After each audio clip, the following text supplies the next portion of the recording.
আসসালামু আলাইকুম আমার প্রাণপ্রিয় ভিউয়ার্স, সবাই কেমন আছেন?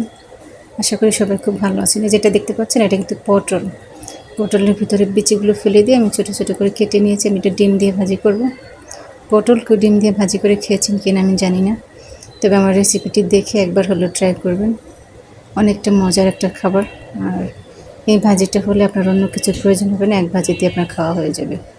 তো ভাজির জন্য প্রথমে কিন্তু আমি তেল দিয়ে রসুন কুচি পেঁয়াজ কুচি দিয়ে যখন একটু নরম হয়ে গেছে তখন কাঁচামরিচ কুচি হলুদের গুঁড়ো আর লবণ দিয়ে যে পটলটা এখন দিয়ে দিচ্ছি। অনেকে আছে না পটলের বিচি খেতে ভালোবাসেন না, তারা কিন্তু এইভাবে ভাজি করে খেতে পারবেন। এটা দারুণ একটা ভাজি, খুব কম সময়ে মজার একটা খাবার হয়ে থাকে এই পটল ভাজিটা।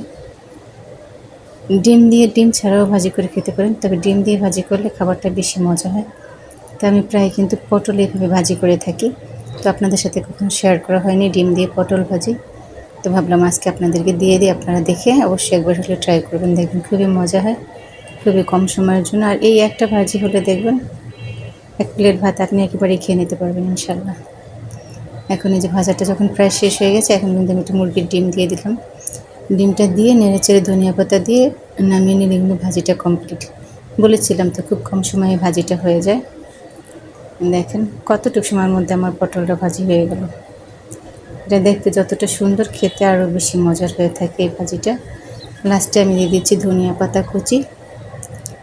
আর এর সাথে আমি আপনাদের সাথে আরেকটা রেসিপি শেয়ার করবো, সেটা হচ্ছে কালো বোয়াশ মাছের এই যে পিঠের যে মাছগুলো ছিল, এগুলো ছোটো বেগুন দিয়ে আমি রান্না করব। তো মাছটা আমি ভেজে নেব হালকা করে, খুব বেশি মচমচে করে ভাজার কিছু নাই, কারণ ঝোল দিয়ে রান্না যখন করতে হবে তখন তো আরও রান্না হবে, মানে এটা আরও কুক হবে।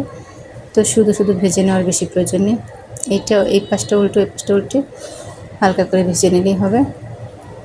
দেখতেই পাচ্ছেন আমি কীভাবে ভেজে নিয়েছি।